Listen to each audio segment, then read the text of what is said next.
Hello everyone, Connor here. Just as a small disclaimer, some things we may talk about on the pod shouldn't be attempted or recreated. Remember to keep everything legal, keep it between the hedges, and don't tear up the ground while you're on the pull.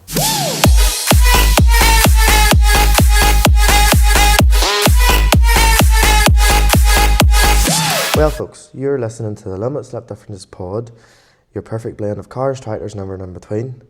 I'm Connor. I'm Michael, Sky folks. And you're listening to episode 76, because Connor can't count. Yes, and he really can't. So you'll probably notice if you're watching this on YouTube that there's no microphones. So correct, the microphones are down here. Severe technical malfunction. Do you know what I've been thinking actually? We've had quite a lot of bad luck with that pod track. Excuse me, sorry. Like, it has given us quite a few different wee problems throughout the years, but not only are the fields waterlogged, not only are the roads waterlogged, but it turns out our pod track P4 is also waterlogged. There is, so with the constant rain, the roof hasn't had a chance to like dry up, and it's had a drip, and the drip has landed the rest of the shed bone dry. The drip literally landed on where our pod track sat. Never better putting the MacBook over a bit in case it continues to drip. It could be okay. I think it might be alright, and we kind of need it there to see it. I can use my phone, sure. It doesn't look professional. That way you can look across and still look at the camera. True. So, can I go on a rant for the What's New?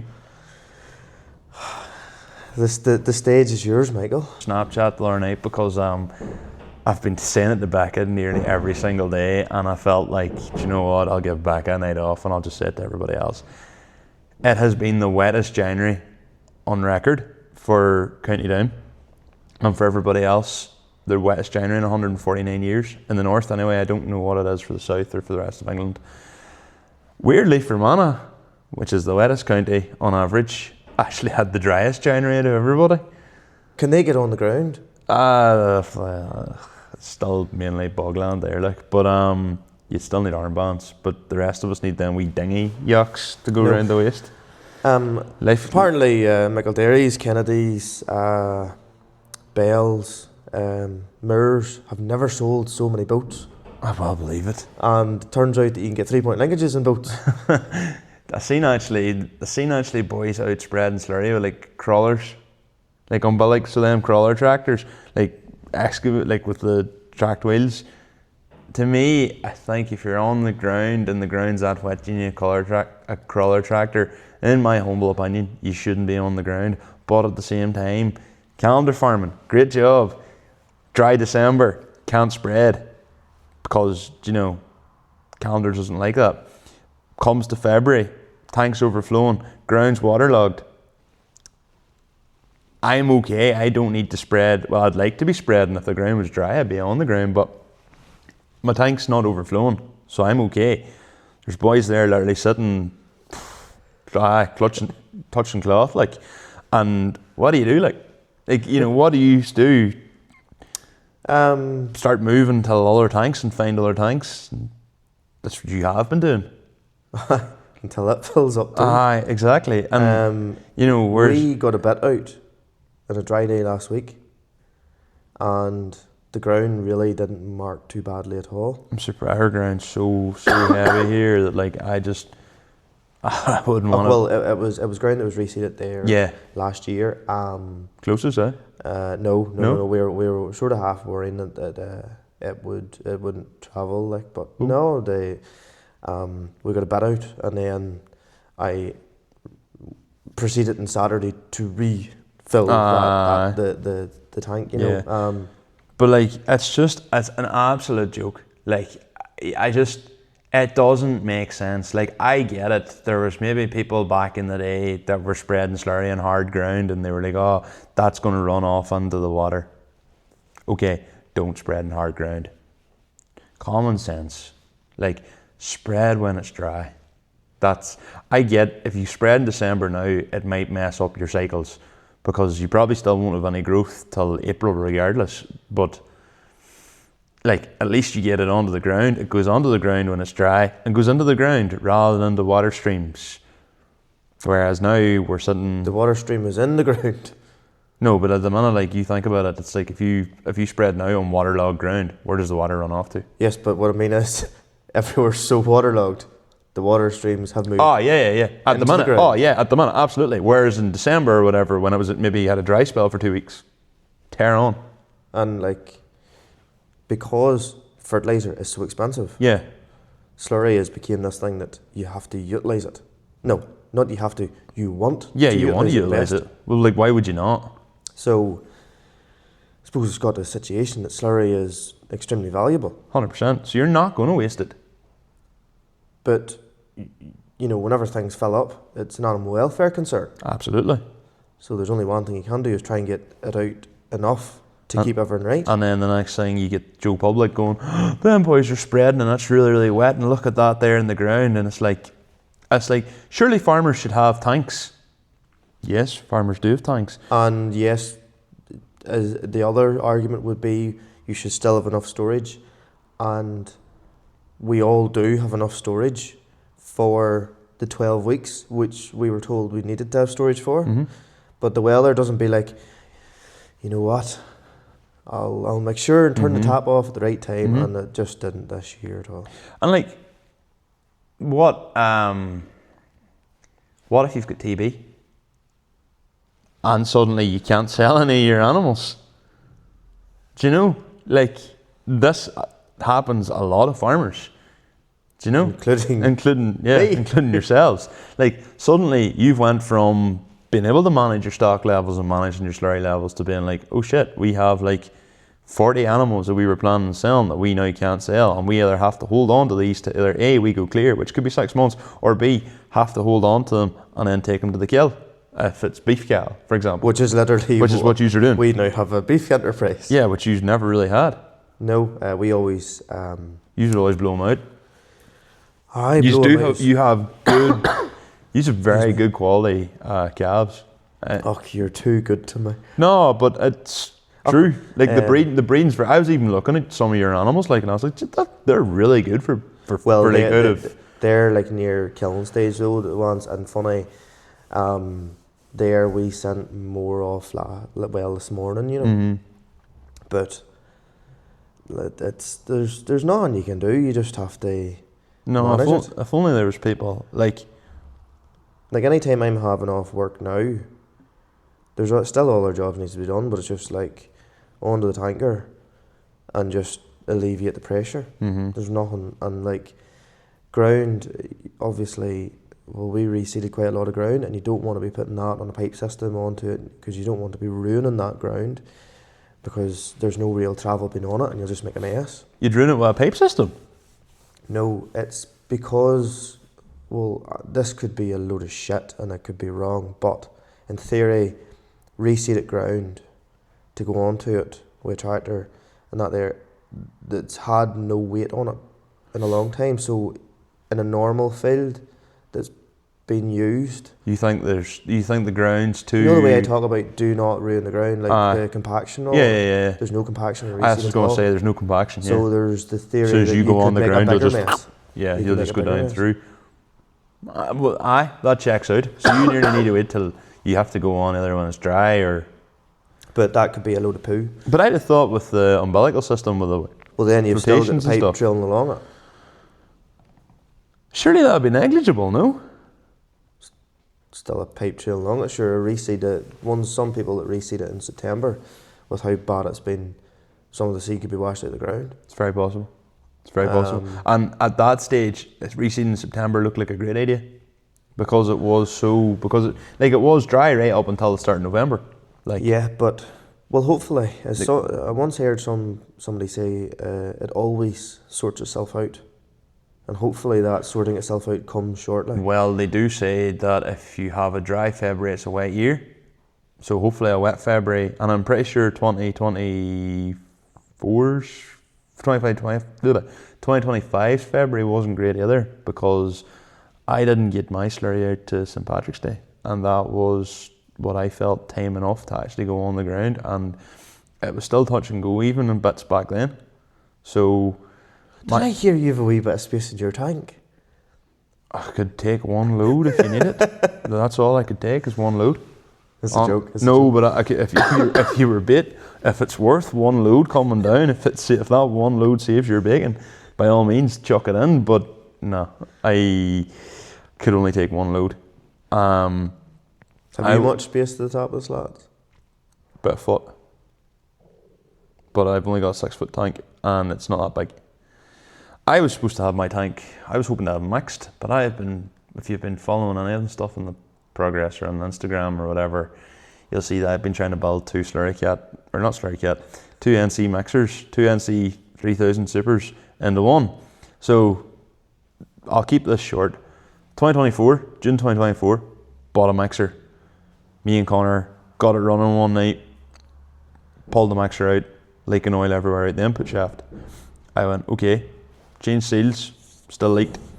So thought, okay, and the body was starting to get a bit bad on it.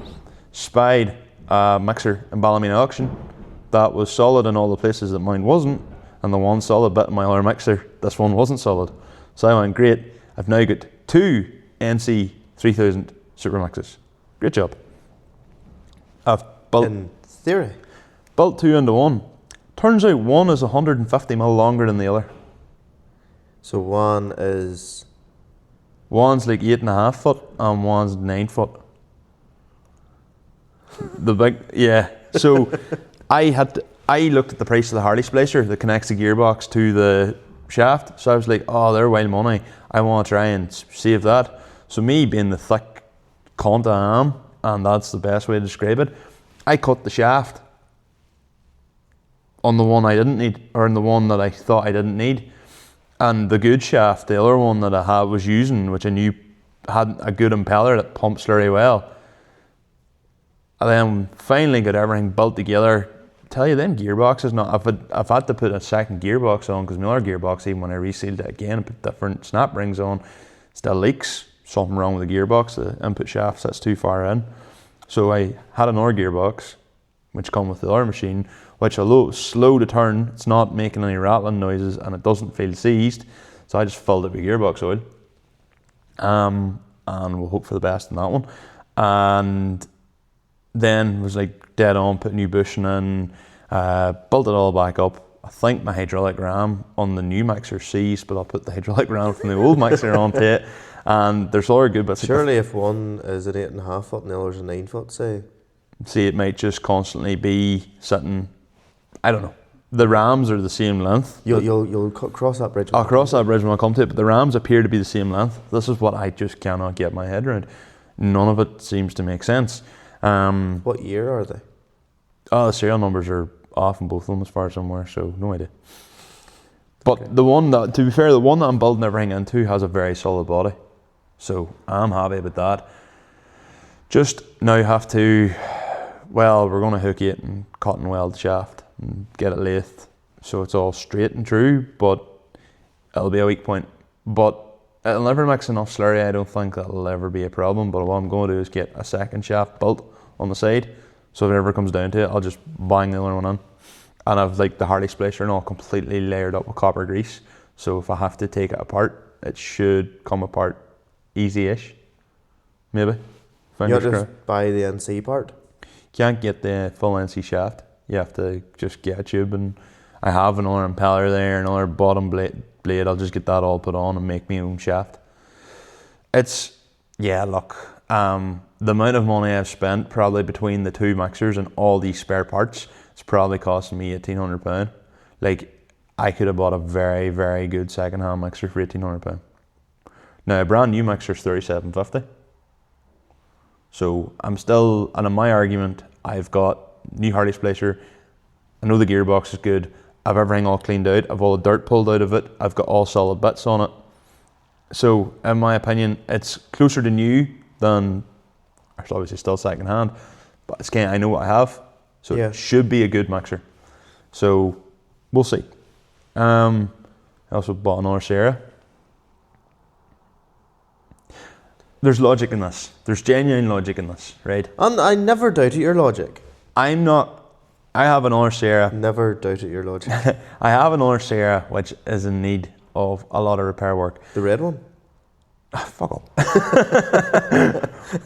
A wee bit, but that's a different story. I was quick in the draw. I like that one actually. No, the other one, the green one's lying in the shade. Floor pans are fucked. Sills are fucked. Boot floor's fucked. Wouldn't have mattered because you'd be cutting the boot floor out anyway. But it's fucked. Yeah. I'm not gonna say. So basically, I've worked out to buy all the parts alone. You're close to £1,200. If you wanted to make it yourself, it'd be cheaper, obviously. But how much time would I have to spend welding that? And then all the bits of tin I would have to buy. I was able to buy the car behind the camera for significantly cheaper than that. Now, I done a deal with a fella because he was selling it as a rolling shell, and I said, I don't need your back axle, I don't need your steering rack, I don't need any of that. And he was like, right, well, I'm keeping the bonnet, I'm keeping the wings, I'm keeping the boot lid. And I goes, I have a bonnet, I have wings, I have boot lid. So, look, Stephen will tell you the story himself, and the story of how, I just tell the full story of Friday night and keep it somewhat brief. Yeah. These are all dying to hear, I'm aware. Because you obviously know the suspense is just there. So you know my 300 is messing about. So a listener, Adam Fletcher, actually recommended a mate of his to me. This fella lives, Aaron Jackie is his Snapchat name. Can't remember what. He did tell me his surname, but he says the Jackie's the family nickname because there's that many of the same surname. I can't remember what his surname is now. So, oops. But anyway, I was having no luck with a Lexus. You revved it and it died about 2,500 RPM. And I thought it maybe was a block cat. Wasn't. Done that, took the manifolds off, still revved. Took the O2 sensors out, still died. Changed the spark plug, still died. I wasn't. Boys were like, oh, it's definitely coil packs. Some people said MAF, some people said throttle position sensor. A lot of people said throttle position sensor. But a lot of ones were like, it's definitely your coil packs, change your coil packs. One person said to me, that engine's down in compression. You can hear it down in compression. I was like, right, okay, cool. And then a lot of ones were like, did you get the car sorted yet? Did you get the car sorted yet? And I was like, no, because there was no one can read them out. Adam told me, he goes, my mate will sort that. So, Friday evening, loaded the Lexus onto the trailer, took it to Clonmany, north of Clonmany. Took it left it off at Orange. Aaron wrote to me the next day and goes, yeah, he goes, I thought I'd just take a look at your car, put the code reader in. He says, your MAF sensor, he goes, was bringing up a fault. So he goes, I put the MAF sensor of my car, because he has a 2J converted Lexus, of my car into your car. He says, and your car runs perfectly. Well, at least there's something silly. Once it said, if you disconnect a sensor in the car and the car still runs, that's your problem. I disconnected the MAF sensor and the car still ran. Or sorry, the car died out. So I was like, right, well, it can't be the MAF sensor because the car's died out. Whereas if the car had kept running, that would have showed it was a MAF sensor problem. I've since now found out that they will die if it's on a standard ECU. So my look at this was, what's the point in me going, oh, I can fix this, I'm buying coil packs, I'm buying whatnot all, I'm throwing the parts cannon at it. And what it takes is a fella who knows what he's at with the right software, and look, it's got O2 sensor faults, so we're not out of the woods yet, so that needs to be sorted, but that's common on every Lexus. And I've asked him to go and kind of give it like an MOT/NCT look around to see what it'll feel on, if it will feel. I know the exhaust is fucking mangled and it needs brakes. Excuse me, sorry. That was okay. Left the Lexus off there, drove from Lexus down to the other side of... Not from Lexus. Drove the Amarok and trailer from north of Clonmany down to Killybegs. So we're still in County Donegal, but we're 2 hours away. Away at the back roads to buy this car off fella Stephen Maxwell. And as we'd finally got the car in the trailer, loaded it, and Stephen just turns around and says the words to me that no man wants to hear at 1:30 in the morning. Hey sir, that tire's flat. And I was like, fucking kill me now. Like, Becca just looks at me and I'm like, I am so sorry. Fairness to Stephen, he could not have been more helpful. But I suppose that's what you do when a man's just give you a bit of money. Like, no, and fair jokes aside, like, she's a lifesaver. He was standing there, we were both looking at it, and I had this tire foam which normally gets me out of all the handlings of the day, but I must have driven over a bolt. Like, that was an ignorant hole, and it was pushing air out. And Stephen was like, how long? He goes, I'm pretty sure my uncle has, he has the puncture repair kit in his house. And not only did he go and get a puncture repair kit, he went to his uncle's and filled up a compressor and brought the compressor to the yard so he could fill up the tyre for me and get me on the way. Like, fair play. Like, there's still a lot of kindness out in the country there yet. Like, definitely. So, like, look, the story behind the car with Stephen is quite a sad one, actually.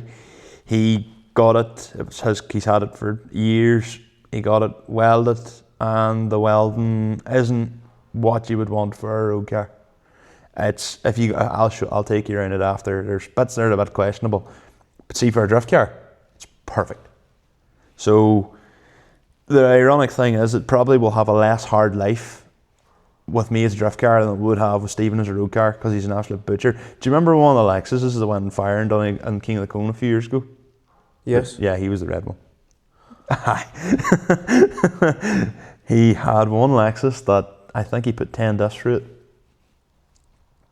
That was one of the turbo ones, wasn't it? Yeah. He's that guy. Yeah, he's a header.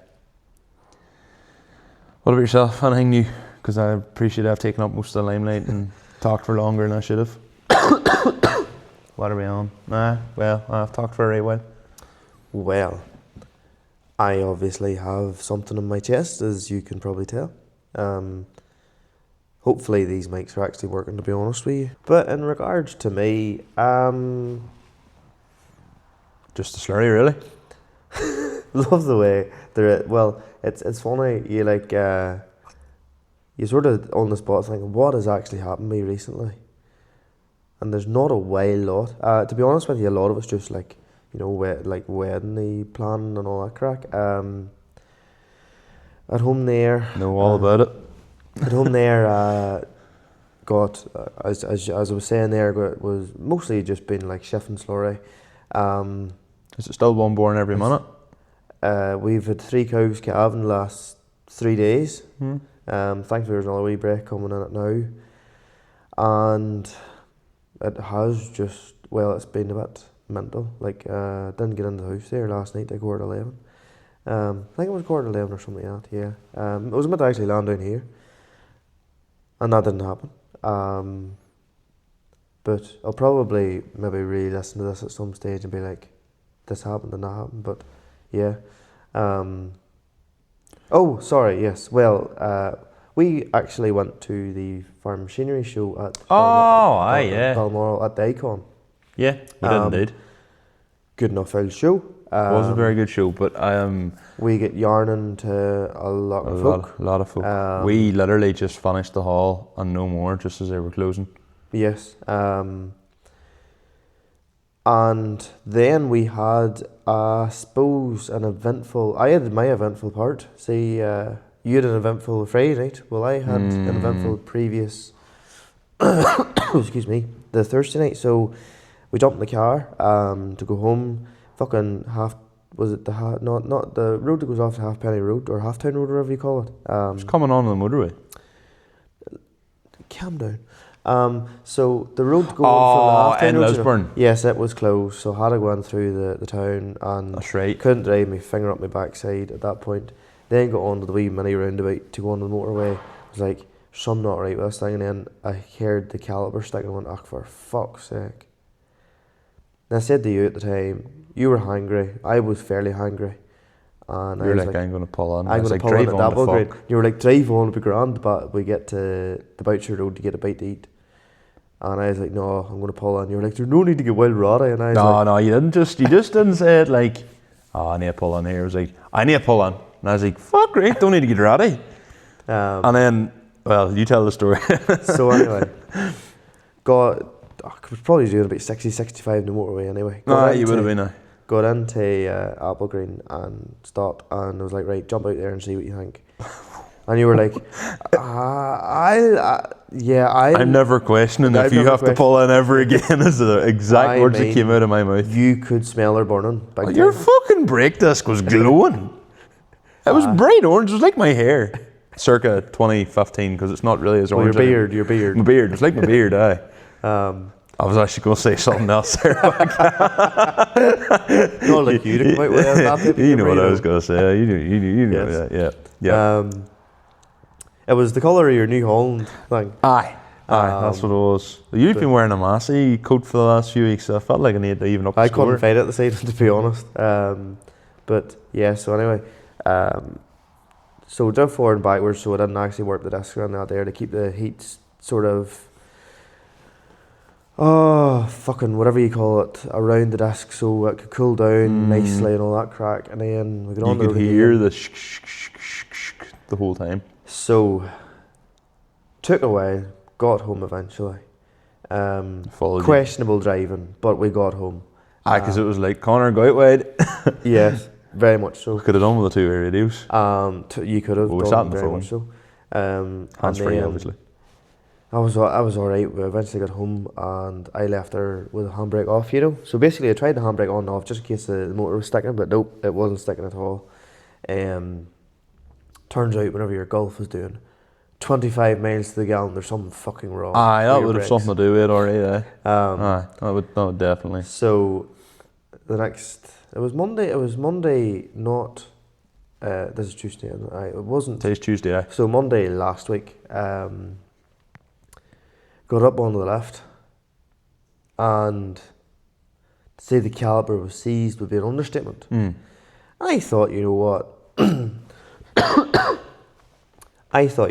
It's only a Golf. Should be grand. Well, I'm sure a brake caliper is probably going to be about 170, 180 pound because of the motor and all on it. I'd have been hoping for less. But I was like, I know somebody with an account to get genuine, so we're like, fuck it, we'll try genuine anyway. Yeah. Pads and discs, to be honest, not astronomical money. Okay. It wouldn't be. Ordering the caliper. It's such and such amount. And I was like, ouch. And I was like, and then he was like, do you need the motor? And I was like, this is without the motor. Say what? This is without the motor. And I was like, no, well, it sounds like it works. So I literally said this in the phone. It sounds like it works. So no, I don't think I need the motor. That was alright. All the parts came, got all the parts knocked on her. Turned out the other side was on the way out. Seized as well because we tried to turn the driver's side wheel because it was the passenger side wheel and the driver's side wheel. Well, it took my brother, who would be significantly stronger than me, to turn the wheel. I went, that shouldn't be like that. So, yeah. I was like, we'll try Motor Factors, you know. Turns out Motor Factors was literally less than half price. But would it be the same quality?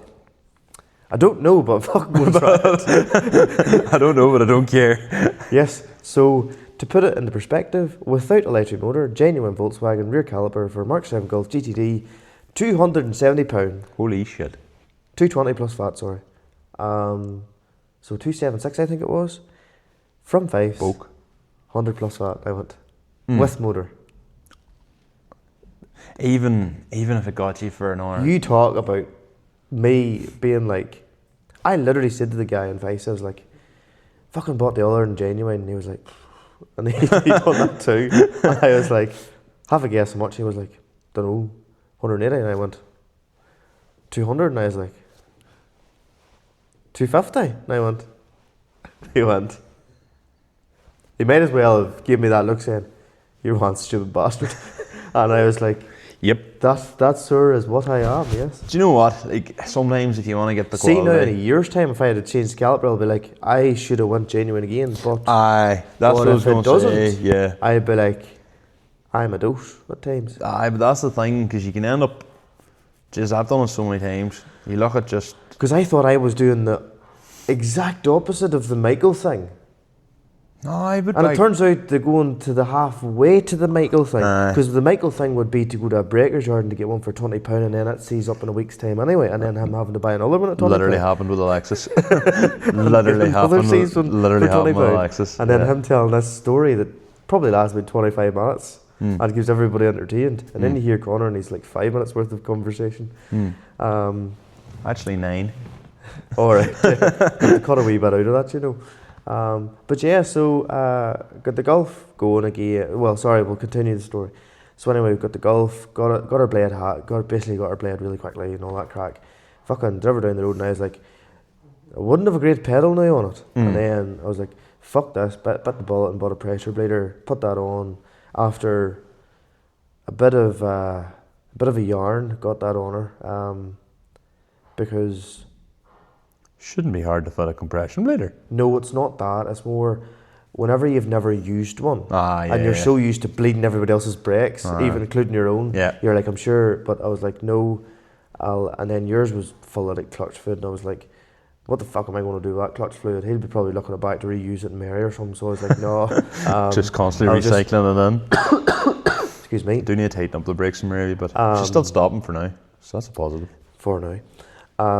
Hopefully forever. But so yeah, got it.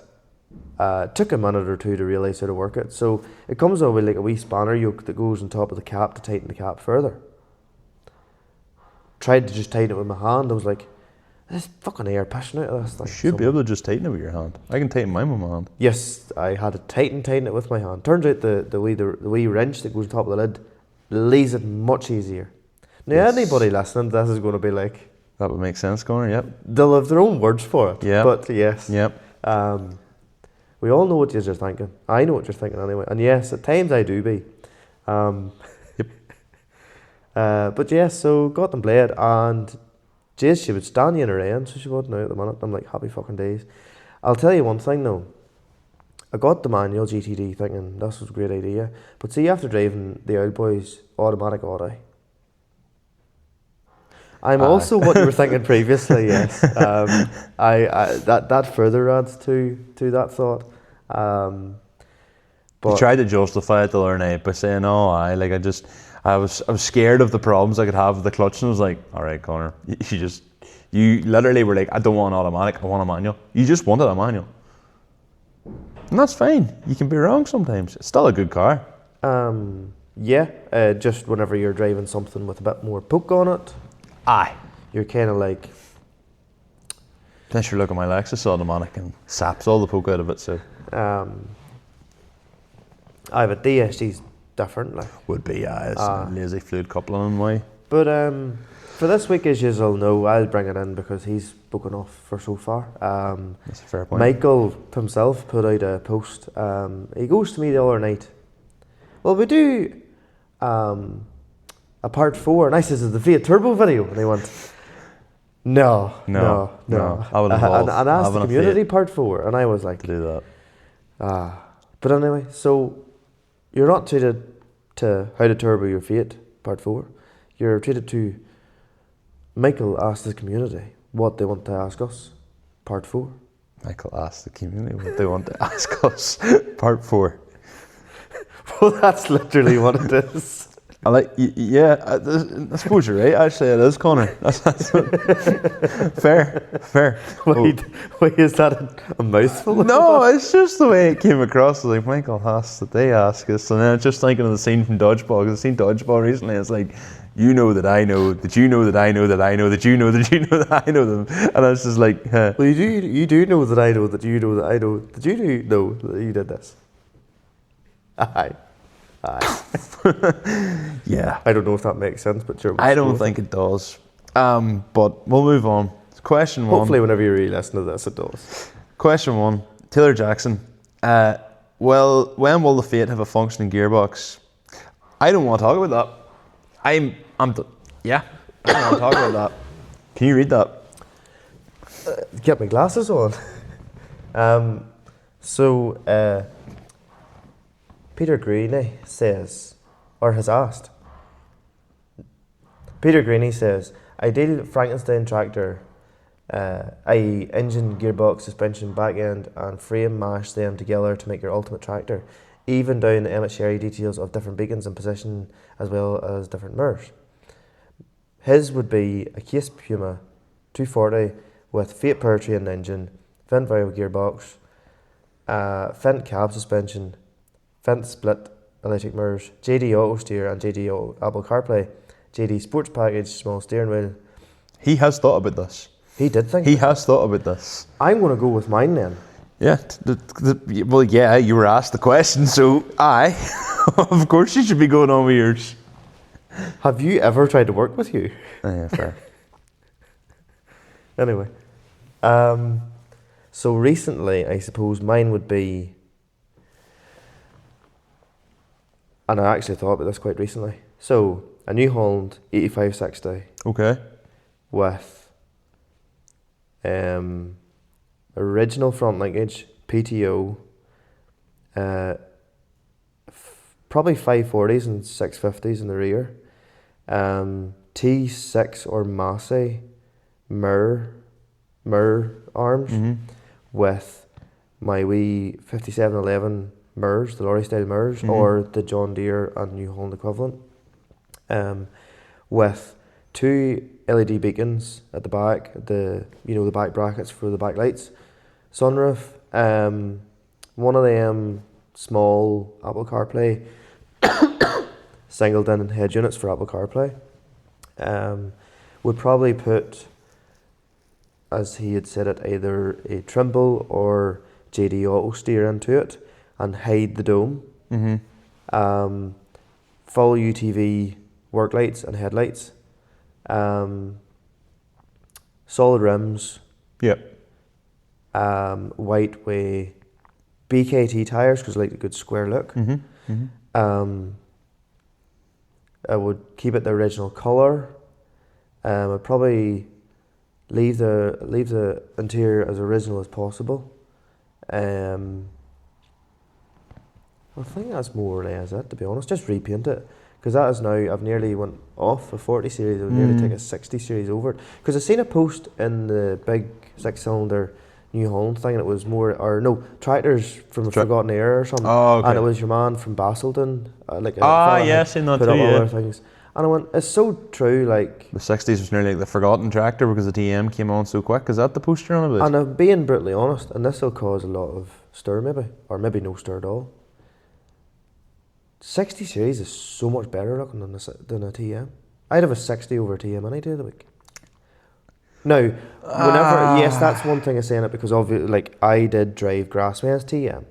Yeah, I mean, you're allowed to like the 60 more if you want. The 60s are very... But in the conversation with Gareth, he once had an 8560, and I went, oh, and he went, I don't have it anymore. Because there's something about that old style with a sunroof up. Yeah, well that is, and I know you've the horn for the sunroof, like, so that's probably... No, in my opinion, like, that cab in either the 40 series or the 60 series is the best looking tractor of all time. Maybe it's just because I like an 8360. Sure, an 8560 is just a bigger version. Aye, but the reason why I like the 8360 is, remember, there's a neighbour got an 8360 at the time, and at that time it was a massive tractor. And sure, it's about 135 horsepower, and I think it was Al Mulholland, Strain Engineering. They got it, and it was an absolute animal at the time.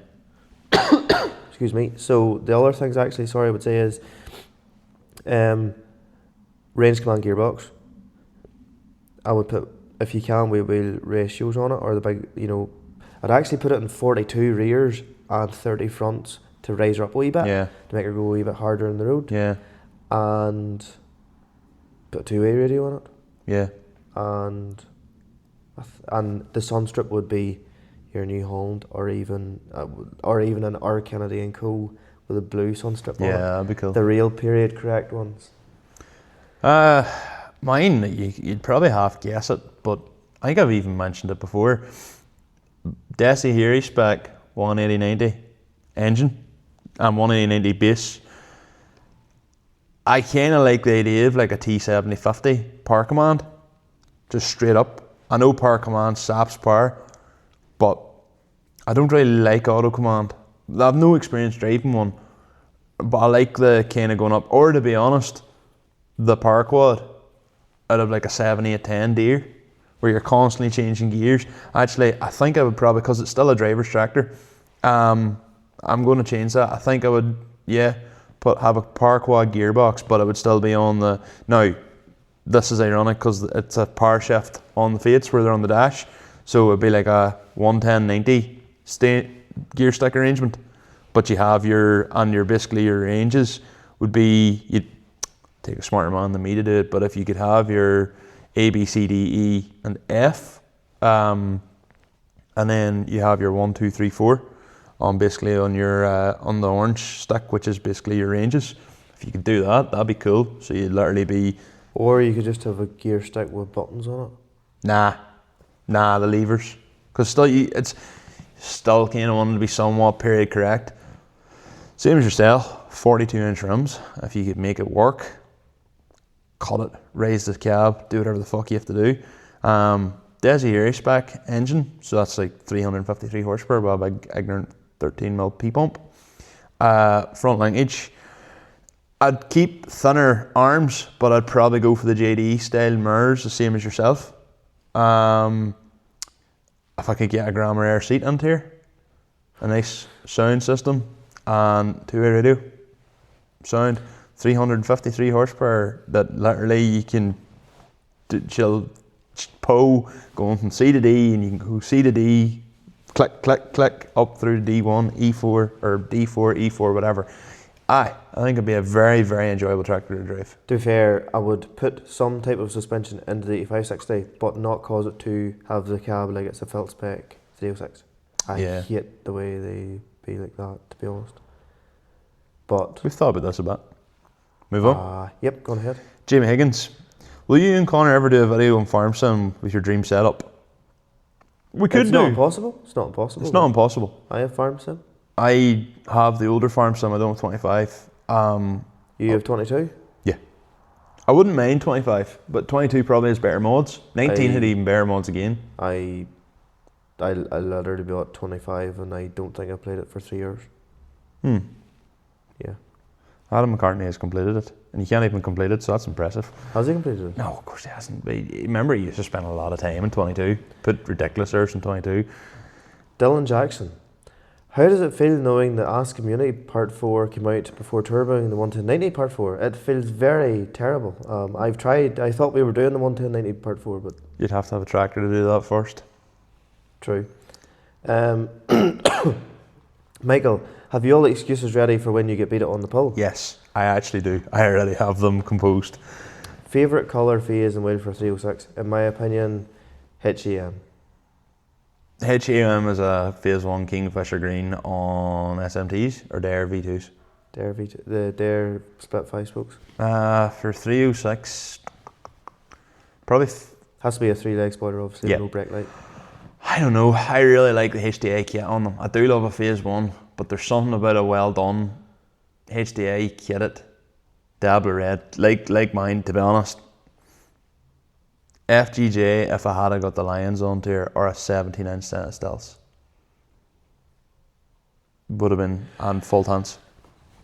But there was also, I can't remember the reg of it now, but it used to be a red Phase 1 on Ranjani's, and it was class as well. You can take this off it and not put it in, it's up to yourself, but if there was one car the podcast could buy, I think a 306 would be cool as fuck. Aye, would be. It would be, aye, if you were to buy some. That and fix it up and have it. Yeah, I wouldn't sell it on. Huh? I wouldn't sell it on. That or a K20 turbo Lexus drift car for you. No, I would take a lot. Well, that's like the complete homologation of all things. But to be fair, actually, no, the PD130 swapped D-turbo. That comes up. That comes up in the questions. Oh, so leave it to them. Okay. 4. This question is more parts on how to turbo your Fate series. Very good. What evening are you looking most forward to in 2026? So far? Drift Games Bash. at the end of the month. On the poll. Should be good. Dubshed. Dubshed as well. On the poll. BRM. BRM. I think... Wouldn't mind trying to do a drift master. I was going to say Poland. I would really like I to would do like to do Poland. I would do Mondello Park as well. I'd do both of them. If money allowed. I can't do Japfest because I'm away on my honeymoon. I'm looking forward to that, obviously, my honeymoon. All the wedding planning that Gemma's doing. There's plenty on. I'd say it'd be a good enough year now, to be fair. Dubshed should be an interesting one. Something different. We're involved with Dubshed this year. We're doing something at it, so I just need to get the time till... That's my March plan. My March plan is just Dubshed. So hopefully that'll work well, and we've something... If I can get the clearance for it, we'll have something very, very cool at Dubshed. So, yeah. Adam. Yes. You like cleaning cars? I do, yes. Anything but yours. Yeah, that's fair. But if you were cleaning, what would you use? Well, a JTEC kit. Oh, lad. How would you do it? How would you go about doing it? Well, we start off with a bit of citrus pre-wash. Pristine 360 if it really needs it. Agri spec, yes, proper, yeah. Chuck on a bit of snow foam, get it rinsed off, get the shampoo going, and then top it off with some ultra wax. Deadly. Does he do anything else? Tons of stuff, lad. Get yourself on the JTEC chemicals. Plenty of good stuff there, like. It's just JTEC, kid. Get in your head. Is the FSO Polonaise the filthiest car, considering it is a rear-wheel drive car with an XUD engine, making it a difficult car with a Peugeot engine? Did you not know that? I only found that out like last year. I didn't realise the FSO, because the FSO Polonaise has been ranked as like one of the worst cars. What is it? It's a Polish yacht. Never knew. But it's got a XUD in it. I don't know if it's a 1.9. I don't know if it's a 1.9, and I don't know if it's a turbo. I thought the FSO Polonaises were rear-engined, so it wouldn't really be that difficult. But maybe that's the Yugo that was rear-engined. I can't remember. As I say, I don't know enough about them. Can I just have a quick look up to see what? Yeah, we've internet now, so you can... The only thing that is good for is being a vision for a Zara drift car, to be honest with you. You would nearly body swap a Zara on top of it, if you could. I still think your best bet for that, though, is a Zara, as a Sierra hatch floor pan with a Zara body dropped on it, because then you can use a Dima Performance PD 130 to MT75 kit. Have you researched this, boy? Well, sure, that's what I'd looked at for going on the P100. Was the PD, yes. So it could be the P130. Michael Miley asks, what do you think of the Dark Side 306 with a PD engine? I love it and I hate it. Fucking deadly. It is genius. I love what it is. It's class looking. I just love the XUD9. I would prefer to see a big power XUD9 in a 306D turbo, but the PD 130 set up the way it is absolutely class. It's unreal. What would your ideal engine swap be? My newest one is an OM 606 into a big body Toyota. So to make a diesel chaser, diesel 2J. Yes, That's or diesel Mark II. That is something if I ever came into a bit of money, or if the podcast ever made a bit of money and we needed, not that we need it, we don't need any of it, but if we suddenly found ourselves with a bit of disposable income and we're looking for project cars, I would buy like a GX 100 and kit it like Jonathan Crest Chaser, have it white, everything, and have it like kitted identical to his, and then just reverse up to him someday and just blow a load of black smoke over his car. Just to be a dick. What would your ideal engine swap be, to be honest? A PD 130 into a Zara drift car. But actually no. For this year I have an idea, PD 130 and a phase 1 but rear wheel drive swap if it was ever possible. The reason being is, and just even how it had to be tailored or whatever, and just go into King of the Cone. Yeah, you could do that. Still think you'd be better just building it onto a hatch floor pan, but because they're 4.108, so it's all set up. It's meant to be. But You'd have could to. could you ever imagine a D turbo coming into King of Cool? Was there not that Bora a couple of years ago? Possibly. I mean, it'd be cool. Like, there's no two ways about it. Especially if it's on like a set of cyclones or something. Oh yeah. Big handbrake drag. But then just black smoking. It's going to say, well, I'll be class. Like, George Terrell, what is your opinion on putting sunroofs into cars without sunroofs? Have a Mark 1 Leon FR 150 ARL and also have a roof skin, sunroof headliner and electrics. Is it worth getting it done or risk the fact they may fuck it up and be left for a convertible? Sunroof the world. Just get it done right. You can fuck it up very handy. I would not attempt, if you aren't proficient in body tin welding and Get the right person to do it. or wiring, I would not do it. But I know if he's got a roof skin, he doesn't have to do the actual sunroof, he can do the skin. But even at that, if you mess up with your welding, you can end up putting ripples on the roof skin and all that there. Surely to God, in a Mark 1 Leon, your 2 rub strips at the top, you'd remove them. Yeah. You undo all the spot welds. Yeah. Take out your windscreen. Yeah. Take out your rear glass. No, you wouldn't even need to. You just have to take your boot off. You'd have to take your boot off. Yeah, you're right. Yeah. Just get the right person. Just get the right person to do it. Unless George, you think you can do it yourself. But 100%. I would think it's worth that. Sure, somebody put a Mark IV sunroof skin in a Mark IV there quite recently. Yeah. I think, in TikTok. Yeah, it's worth it. Mark 1 Leon 150 ARL. Supposedly Chrissy Higgins was selling sunroofs for like £20. Stick-on boils. It could be, Fuck's sake. all the looks for no hassle. And you don't like it, you just take it off. That's literally the felt equivalent of putting a roof scoop or a bonnet vent in your car when you've no like turbo or the bonnet vent's here and your intake's like over here. Yeah. That's like Max Spur but for feltiness. Yeah. That's the most ridiculous thing I've You know ever what seen. I don't really get, and everybody to their own if they like them, is the things you get, like say in a 5-door, say like a Golf, and you have your rear window, and then you have this like pillar bit where obviously the window goes up and down and divides, and then you have this bit of glass. Mm-hmm. Is people sticking on plastic things onto the glass that looks like vents? Or like lines and stuff. Or like louvers or whatever. Things you would see in Lexus at times. Just to get the smoke out of the car in a Lexus, but I don't know what you'd do it for. I'm talking about the things that stick on, not like to keep your window and get obviously the vent the smoke out. It's literally like a black thing with like lines on it. Ah, yeah. Some people put them, I think like Rob Bell had one on his GT86 at the time, the back windows. He had this thing with the lines on it. Yeah. Like, I personally don't really understand what they do, or... You're going to wake up with a 6'7" fella standing into your bed. No, well, Not if they happy like with you. it, fair play to them, but... Rob's coming for you. Wouldn't be something I think I'd do either, to be honest. But No, like I've seen in like for like forums and Facebook and that, they're in different groups, and I always wondered like, is it to imitate something? probably.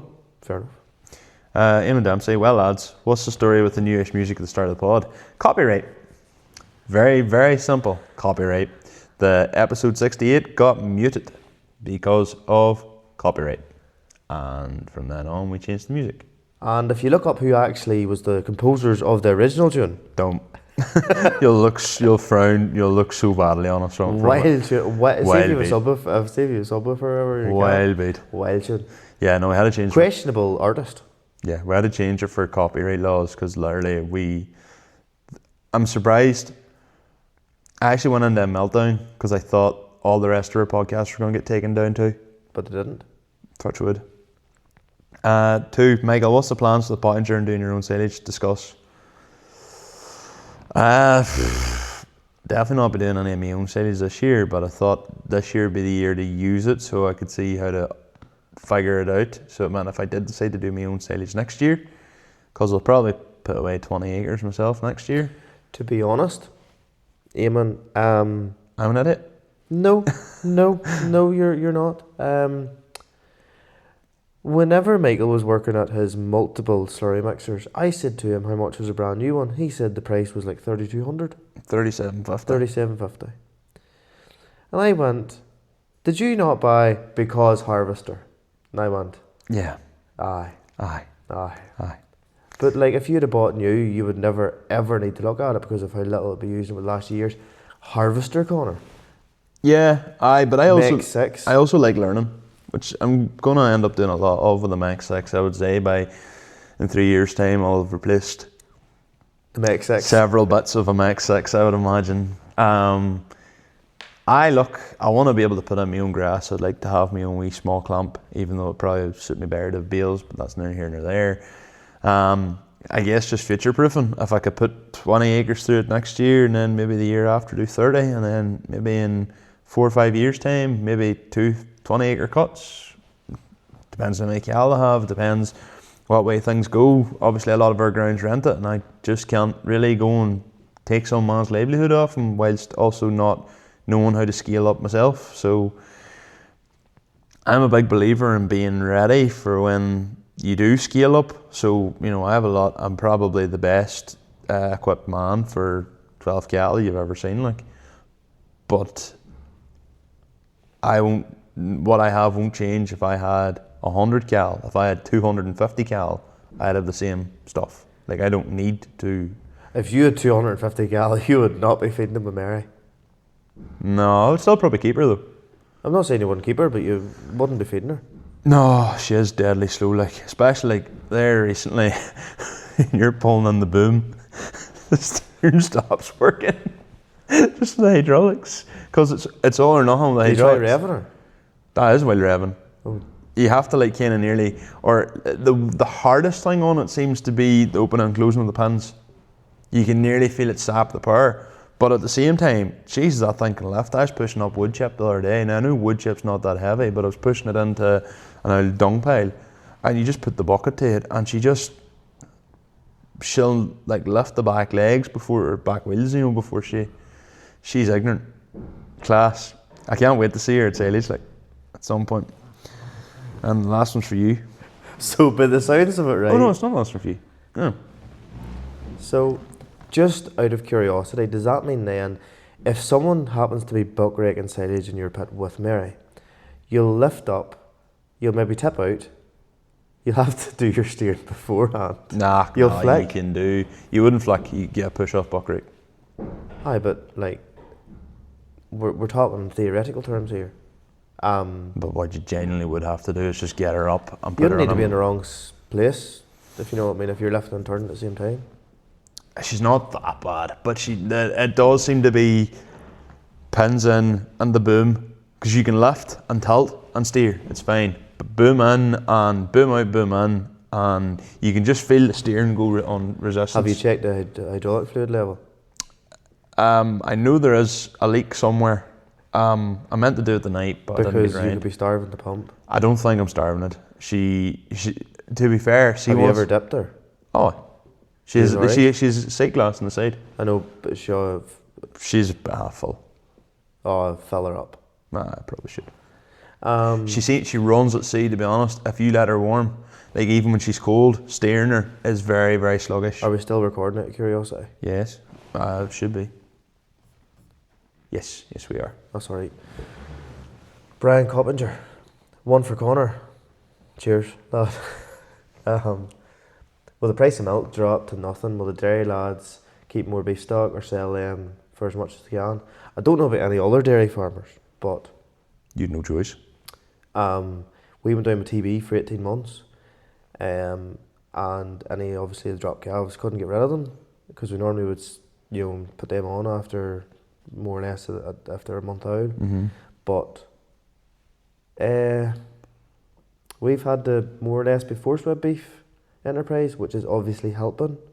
But to be honest, the way I look at it is the dairy industry is very much, it's just up and down like a yo-yo. Yeah. And you're never going to get a deadly price for too long. If I go back to 2022 in December, I think I've said this multiple times before, but milk was base price 55 and it was great, p a litre, and then the following June, July it was 25 or something. Yeah. Completely shat itself, but now it is obviously shitting itself again. If people have beef calves, it's up to them whether they can justify buying the extra meat and all that, because it seemingly is a lot of the dairy industry folk, or a lot of dairy farmers, they've spent money on putting sheds and stuff up recently, quite a lot of people, and they modernised their farm and that, and they've put in maybe And now new the parlours. price of the milk's just went. Forecasters, I think, were saying that they were hoping it was going to stay good, but never do something on a hope. Because you're always going to be chasing your tail, in my opinion.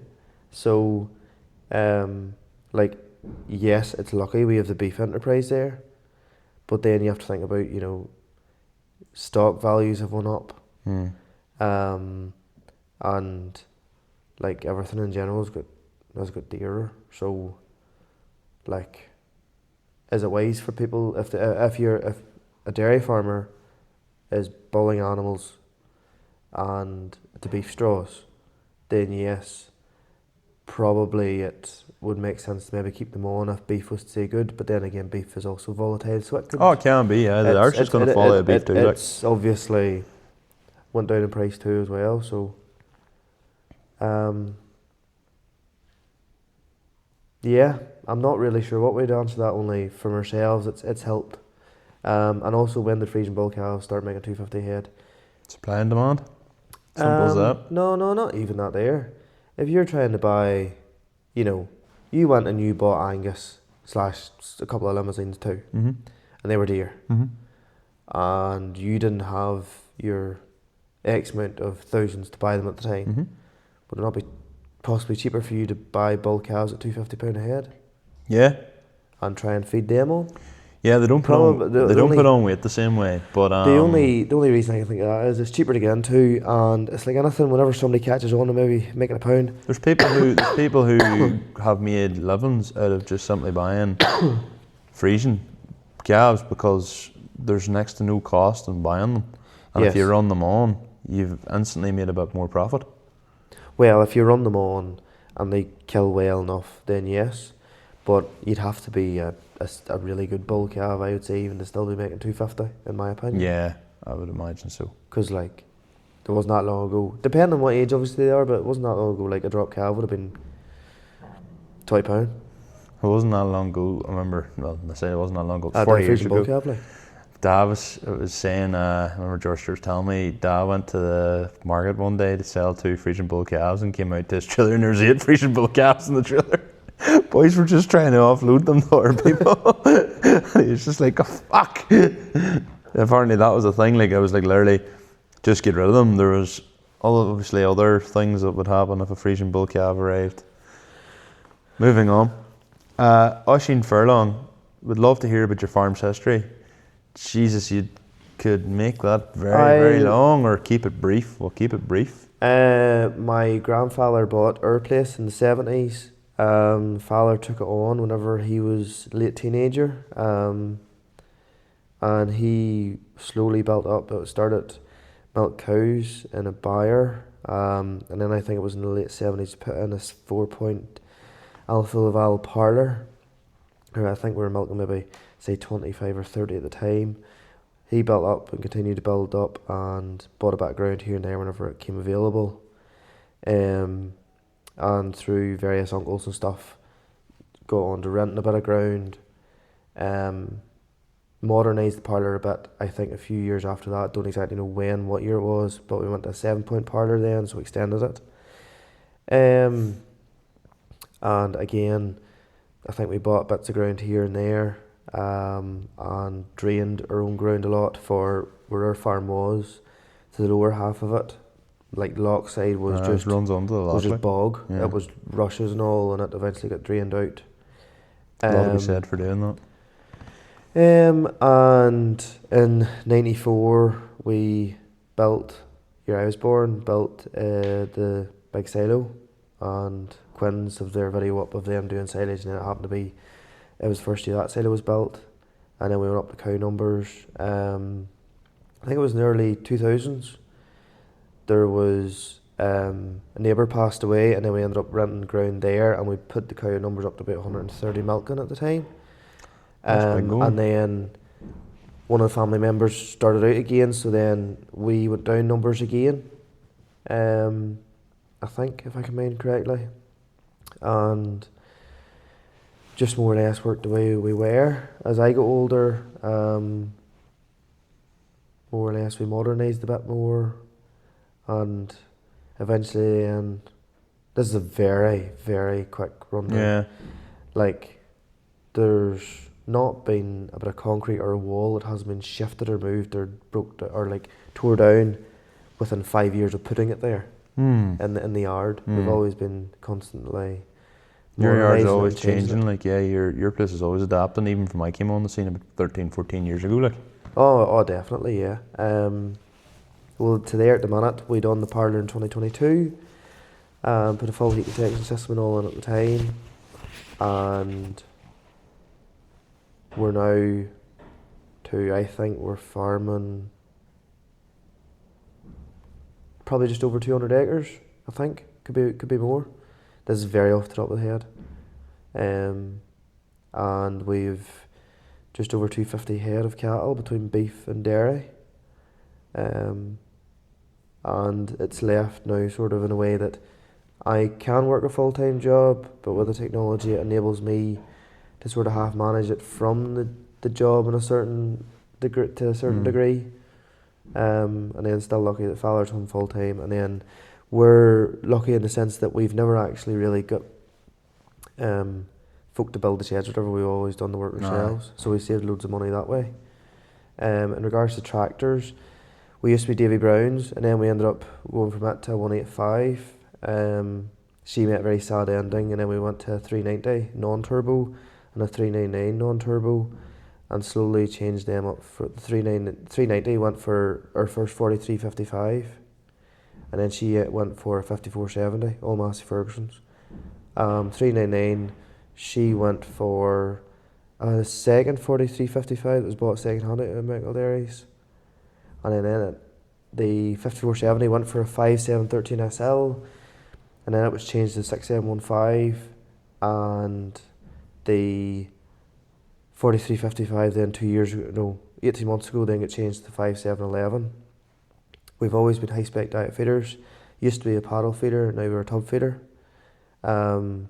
We originally bought a telehandler in 2001, and that JCB's still there. She's a 520x55 farm special, and then in 2018 we bought the Kramer because it didn't make sense to trade the JCB in for the value we were getting for her, so we kept her to do the rougher work, the donkey work basically, and keep the Kramer down in the ears for if we ever did decide to change her to keep her fresh.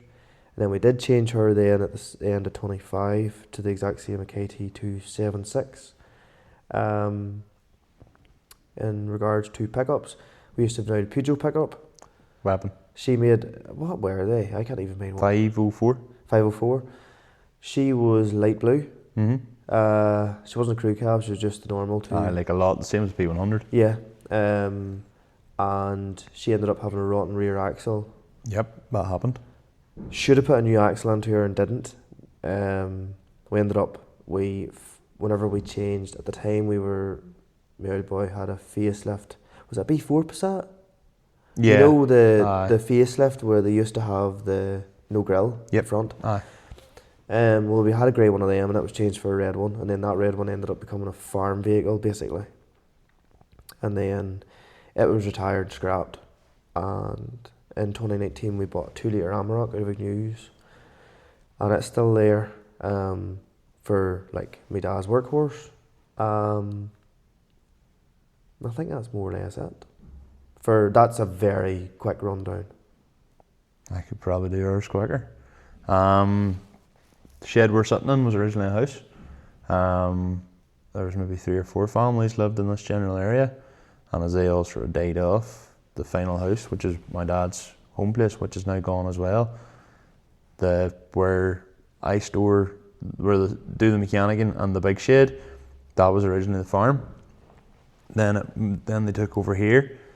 Then they moved further up the yard into the 70s. Then the top yard was all built in the 80s. Dad was milking a buyer in there until 1983 when he migrated everything over to one of the sheds over there while they built the proper parlour in 87. And it was a person 6 row. And then in 2000 went to a person or a Stinson 12, so 6 either side, doubled up.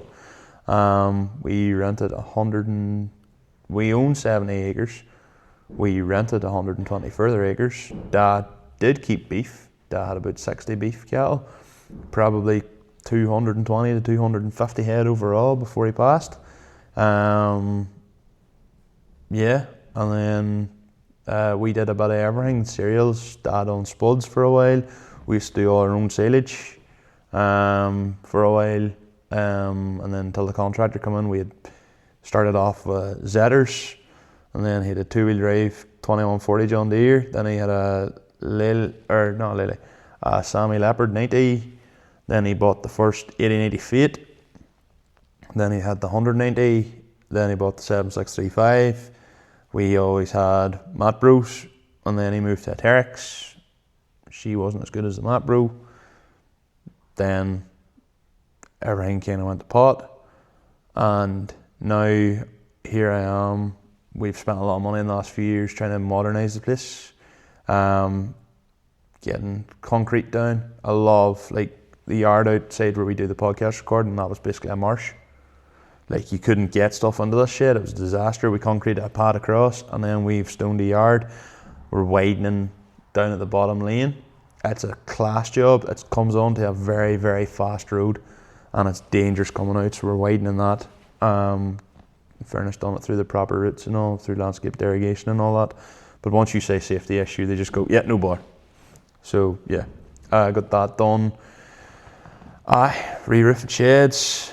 And as I say, like I'm just building myself up slowly so I can learn. There's no point in me, I wouldn't have the money to do it anyway, but there's no point in me going and buying 60 cattle and taking all my own ground back and saying, right, I take this now and I fuck up some other man's livelihood, and I'm sitting going, I have no idea what to do with this cattle.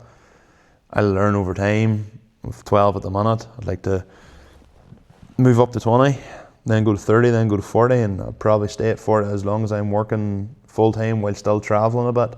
I'd probably never go above 40. And that's kind of where we're at. That's a very, very, very brief history of our farm. Yeah.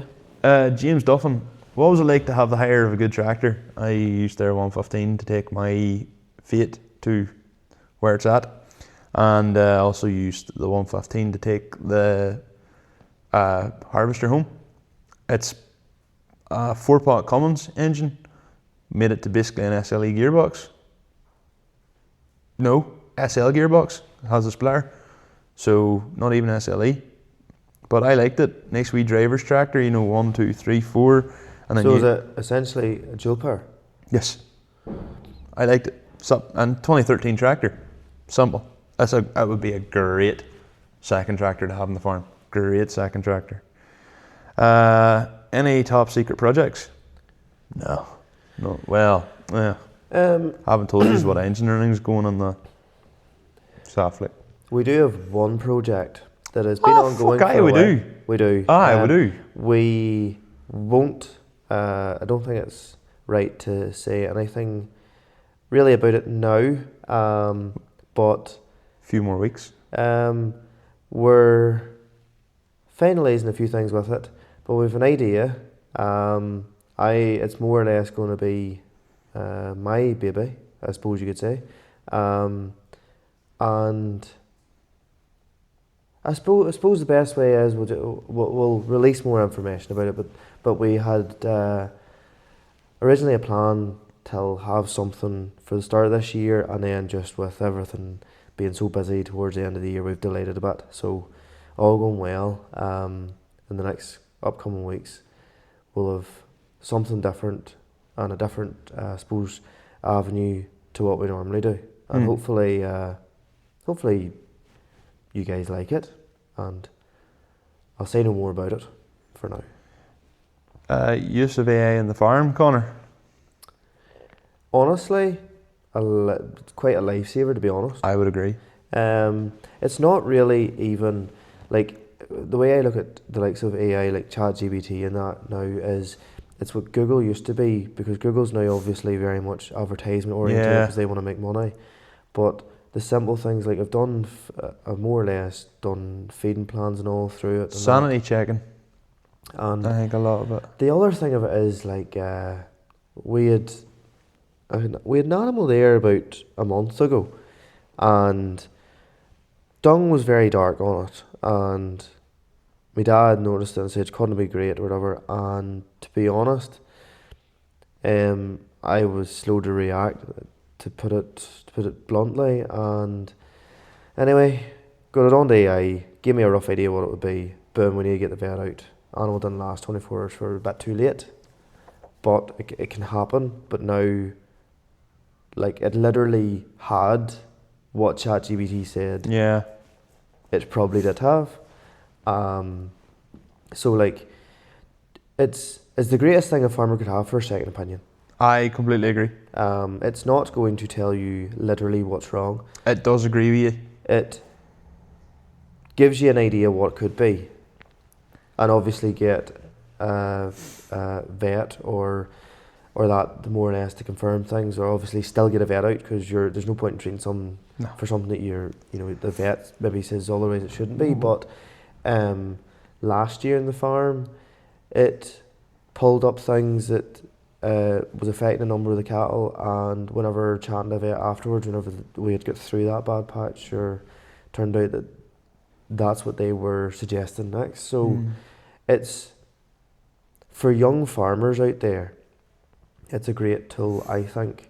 Do you worry that young farmers will maybe never actually properly learn because they'll become too reliant?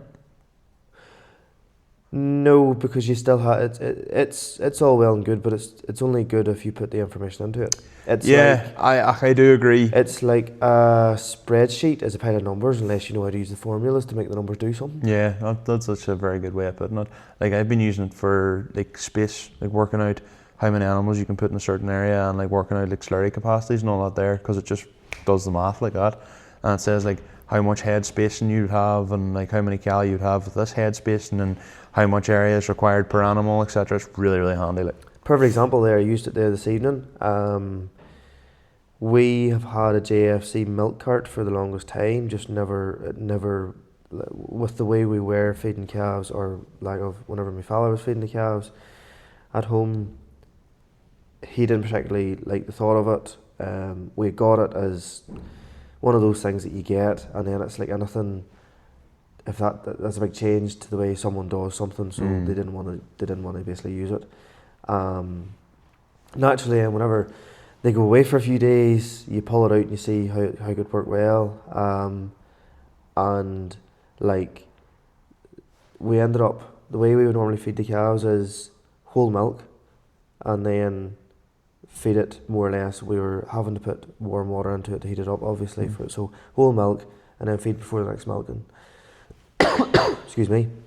So ended up getting a milk heater, and it was like, right, boom, what's set and how long, and it was like, oh, gathers all the information about the product from the internet, explains how long it should take, and fairly accurate. Like, it's never 100% correct. It can get the simplest of things wrong. But the only downside to AI is, and only nerds will really know this, is RAM chips are impossible to buy now. yeah, Storage is impossible to buy. yeah, it's hard to get that all right. Like, my hard drive that I bought for our little project is nearly double the price I paid for it. Fuck.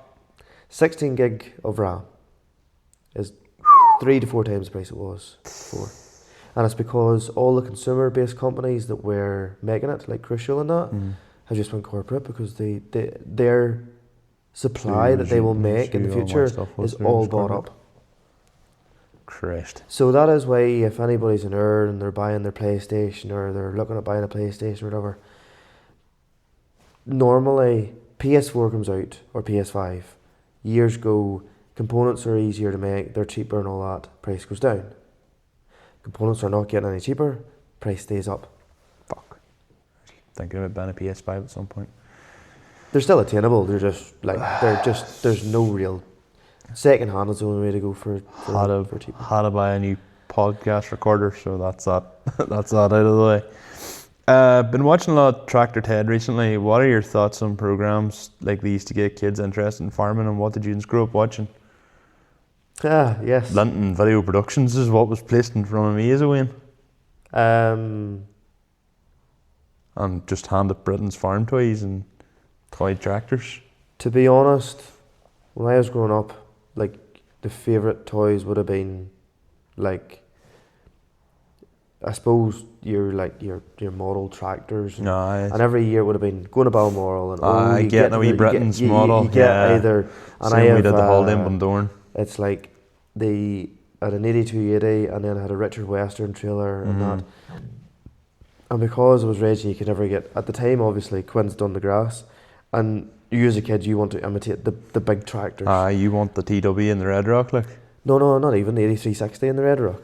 But you couldn't get either, and whenever you went and looked at the models, it annoyed me that the roof in the 80... I had an 8560 model. What annoyed me was though the roof was so big. Yeah.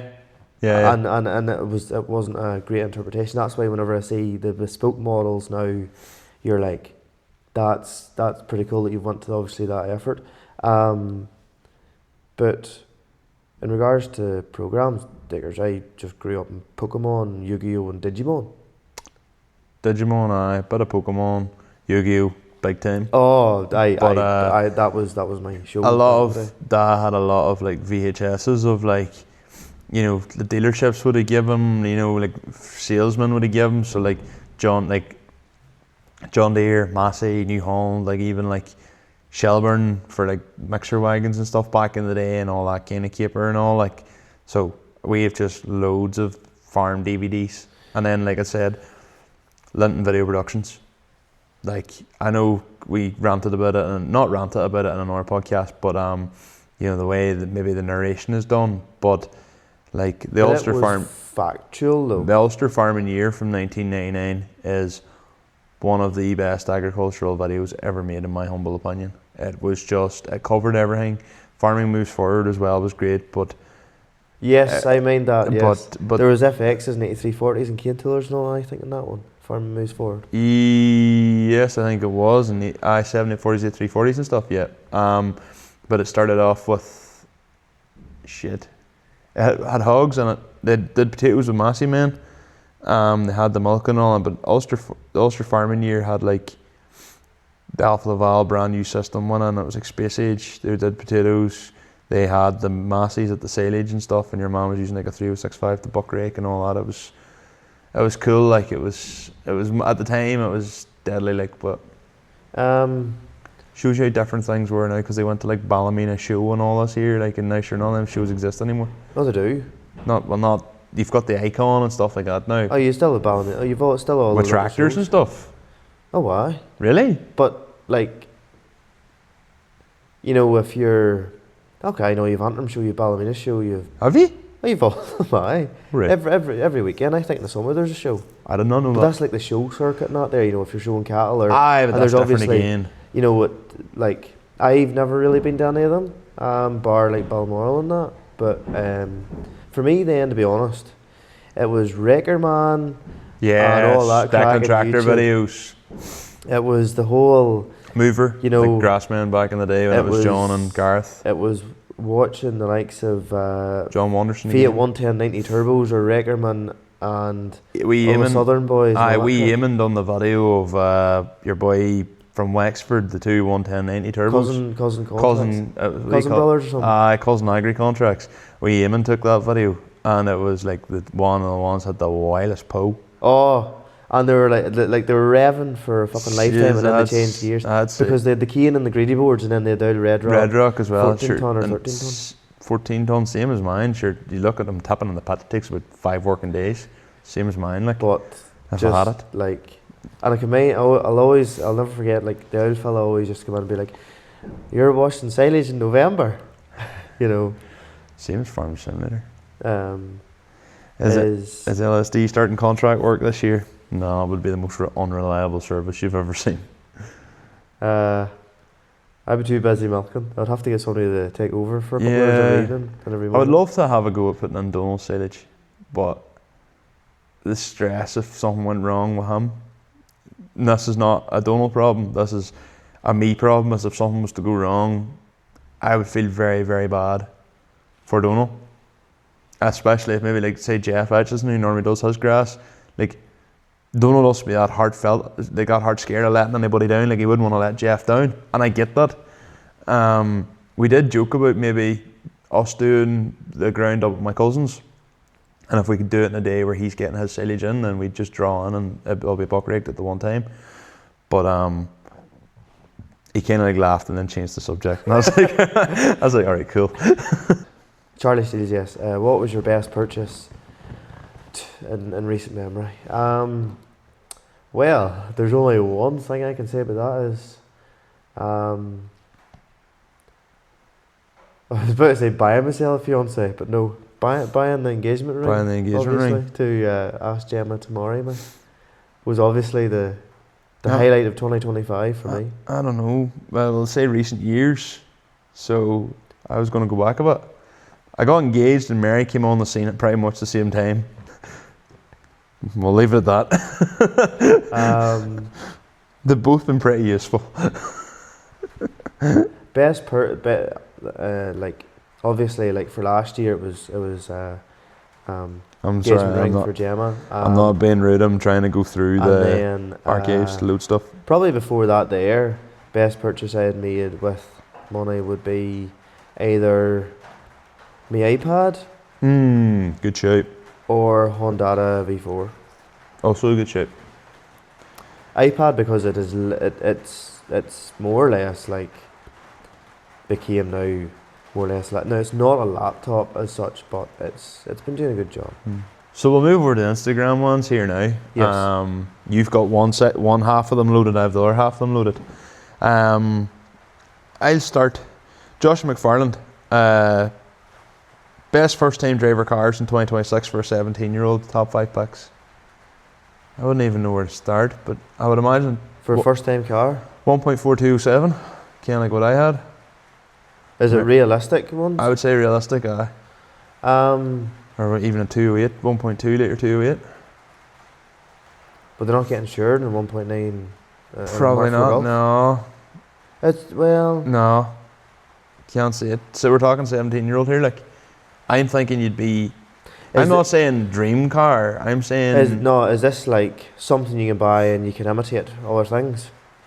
I don't know. I was thinking like, what realistically, if you had, like, what could you buy if you had it, like, say, £4,000 or £5,000, sitting between a car and insurance and tax? Because like a Polo's dear to buy now. Polos are dear to buy. Even like a 6N Polo, or not 6N, 6R Polo. They're still making brave money. Mark 6 Golf. Mark 6 Golf, to be fair. I think it'd be a good one. 1.6 diesel. Or maybe like a Mark II Leon 1.6 diesel if you can get it. Yeah, there's another one. I still think a 207, 1.4, 1.6 HDA would be the job. A 1.6 Sport Civic, EP2. Yeah. The same year Fiesta, but like a 2012 Fiesta, 1.4 diesel, TDCA, don't get the eco booms. Like, I mean, ones used to have courses and stuff back in the day. Don't know if I'd really recommend that. I would try and stay German if you could. And a limited edition Corsa, to be fair. That was all kind of in our time. See, to be honest, I don't know enough about new cars now. But like there's still like reasonable money. Even like a Mark III Leon, like 1.2 or something like that there, maybe. Yeah, watch that doesn't drip in your TSA or something. Your laptop, by the way. We can probably run back to the Simon Fergo. No, I see that dripping. Simon Fergo says, dream car, tractor, lorry and bike and why? Dream car, R34 GTR. R34 GTR. Tractor, 8560. Lorry and bike, lorry and 143. Ah, cool, yeah. And a bike. Could it be a quad bike? Bose a quad. Okay. And why? Dream car, just Fast and Furious. Suppose ever since I seen that, just loved them. Tractor, because just like I grew up with that. Lorry, everybody says they're cool. And bike, I never liked bikes, to be honest. Do I answer mine? I'm going ahead, yeah. Car, it changes every other day. But probably a monster spec 2-wheel drive Sierra Cosworth. Not RS 500, just monster spec, Smith and Jones engine, kind of all the shit that I'll never be able to build, but well, like a ZF transmission or something like that, but like a Smith and Jones built engine or something like that there. But like again, that changes every other day. Tractor, 18090 Fiat or a 11090 Fiat. Lorry, R730 Scania, because they're the V8 slap, it's class. And I'm going to swap bike to quad bike, and the Yamaha Banshee. Joshua McFarlane sent another one. Value predictions of D-Turbo's Lexus Sierras in 5 to 10 years time. There'll be none of that stuff will be less than 10 grand in 5 years time. D-Turbos, rightly done D-Turbo. Aiden Corson sold a 405 for 25 grand. So, Was it 27,000? was it 27? I thought it was 25. I thought it was 27. Fuck. Well, that says it all. I'd say you're completely correct there, yeah. Well, concerned there's even hatches are now between 5 and 10 grand, 8 grand for a hatch, 12 grand for a SAF, 14 grand for a good one, 17 grand for a BOA. Scary money. Morris Hayden wants to know, is any of you purchasing a boat in the coming weeks with the rain? I think we're going to have to purchase a boat for in here. I think we're So on. you see the dips coming down in that? Just I think you're going to have to purchase a boat to get home. You're Excuse not me? joking. I'd move that MacBook on over a bit for it's the fact We don't need to look at it anymore, so and watch that thing doesn't fall off. I won't. It won't. ahead. TRI Grey 11's response: would you rather have a last of the New Holland 8340s or last of the TMs? Me would be different than us. Going ahead. I'd one of the last 155s or a last 140 for me, like absolutely TM. Oh, last 83 for I allowed that. Sean McGonigal asks, when's Bonnie Blue coming on the pod? I don't think Honeyfield Farms would want really us to interview them, would they? Um, Can we bring a I lorry don't on the think you pod? can fit a lorry with don't an think MC so. chiller in the back of it into the pod, No, to I be don't honest. think And we I don't can think it talks either. No. And if you were thinking of something else, shame on you. You're the problem. There's only one Bonnie Blue to be thinking about. and and she it's- takes loads of silage. Design Crash response: shout out to your sponsors. James did, in fairness, get us a Savage engine table. I also have the engine table in the house. I've said before, I'll say it again. It's a V6 voxel block, been polished, cleaned up, glass top on it. It's class. It was the ideal compromise. Becca wanted a coffee table. I didn't want a coffee table. We got a coffee table, but Is that a heavy coffee table? it's quite heavy, yeah. But the way he's done it, he's used the inlet manifolds as legs and stuff. So it's cool, like it's class. Connor McCann says, welcome to the Shadow Band Club, lads. Yeah, Yeah. that's Our stories are not getting the responses they would normally get. Like it happens. Thomas McBride, Springfest or Port Sunday this year?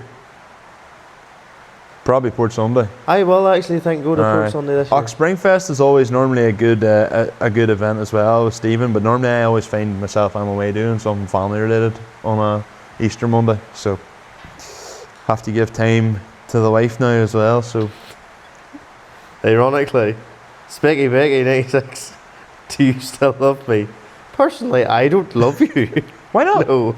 I love Gemma. Well, fair enough. but She was like, if Connor, you're a nice person, if you know what I mean. just for record, this is my wife. Spicky Becky, do you still love her?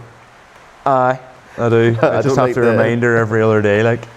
Not everything. Have you never seen the memes? It's the things. It's like you can do all these things for a girl, and she'll still ask, "Do you still love me?" It's like all the stuff like, "Would you still love me if I was a worm?" and all that. Well, I seen a TikTok today, and it was saying on Valentine's Day, a farmer does like random acts of kindness, like putting a wee bit of fuel into your car that day, or saying this or that or the other. They'll never do, you know, the full on out there things. I seen that at the gym. I was told, go fuck yourself. Plain and simple. Gary McInerney, returning of King of the Rings Granard this year. It's not our event. I thought Granard was class, to be honest. I thought Granard was a really, really good event. I think it could have done with another year or 2 years to really draw in a crowd. I, for one, thought Granard, the seat time you got at Granard, it really made, it was a great event. I would love to see Granard come back. I'd love to be involved with Granard again. Absolutely, 100%. But unfortunately, it's not us that makes the call on that one. Nope. It's starting to get wet there now, isn't it? Sean Barry, 650, says, if you had to buy a scraper tractor, what would you buy? I wouldn't buy a tractor. I'd buy a lawnmower. Like one of them rear steer lawnmowers. I'd probably I'd buy a Bobman. Also, yeah, good shout actually, good shout. Now, if I had to be buying a tractor,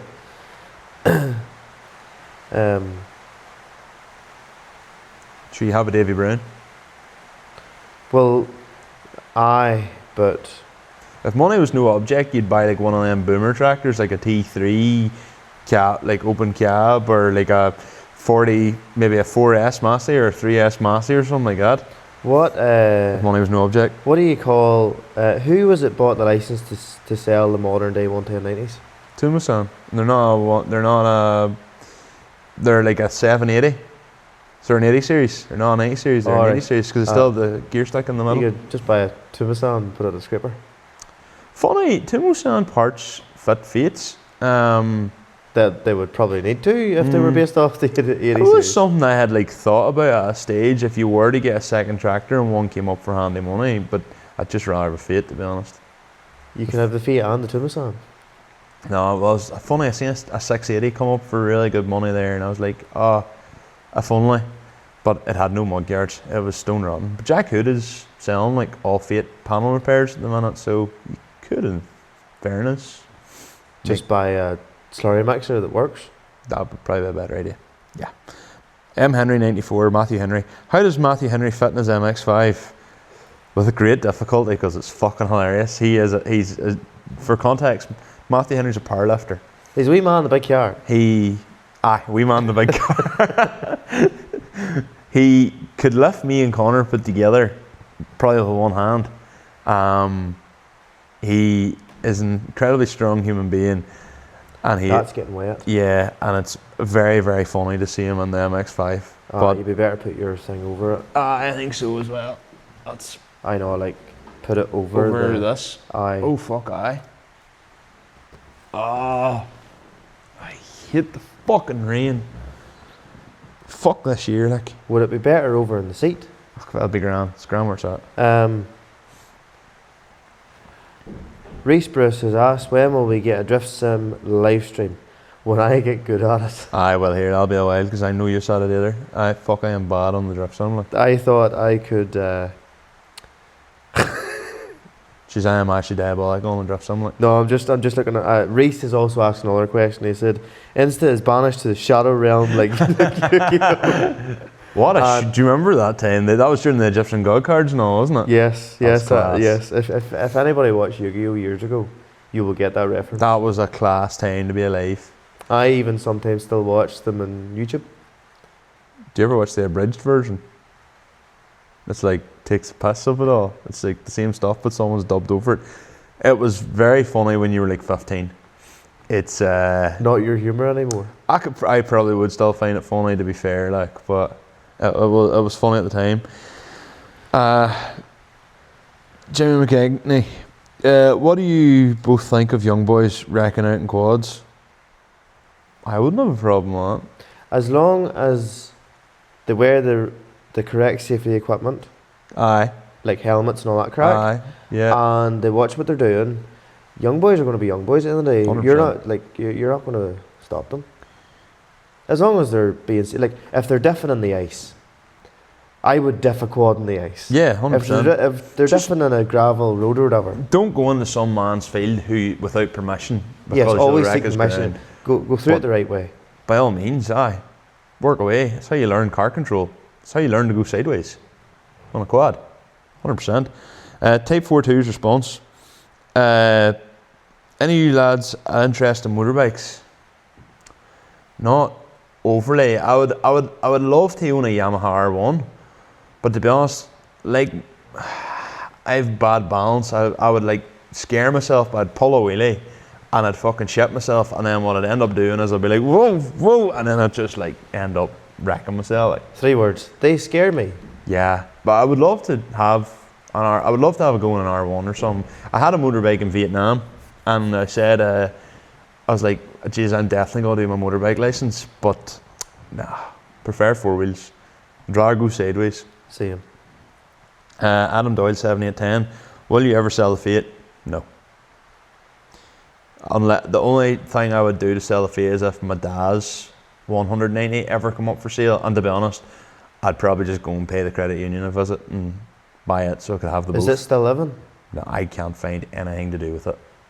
So if anyone knows where F 942 MAJ Fiat is, you can let me know. And Jason Hamilton, HCR podcast. Would you consider selling the Ford and buying a good car? No, because I like scrap. Simple as that. And that is us out of questions. We're not to cut everyone short after it. It's been fucking 2 hours nearly. It's well, look, if you've reached it this far, fair fucks to you. And thank you very much for listening as always, guys. Just the reason we're going is like the expensive MacBook is getting rained on through a roof. Yeah. And we've already had severe technical difficulties, and I hope to God, even though I'm saying this at the end, that this has actually been heard okay. Because as I say, we are using the DJ mics for an unknown project. Yeah. Yes. Yeah. So on that note, please follow us on all socials at Limited Slip Differences on everything. If you're watching this on YouTube, please like and subscribe. Apparently 50% of our audience on YouTube alone isn't subscribed, so please subscribe. And naughty. on Spotify, please leave a comment and all that crack and ask us what you think is good and bad, and we'll cry or be happy. But on that note, At Limited Slip Differences on everything, by the way. I don't know why it took me twice to say that. I literally said that. Oops. Anyway, Yeah, I'm tired. Anyway, Michael needs to sleep. I need my sleep too, and the laptop needs to stay dry. Yeah. So on that note, See you later, folks. Bye Best of bye. luck. Bye.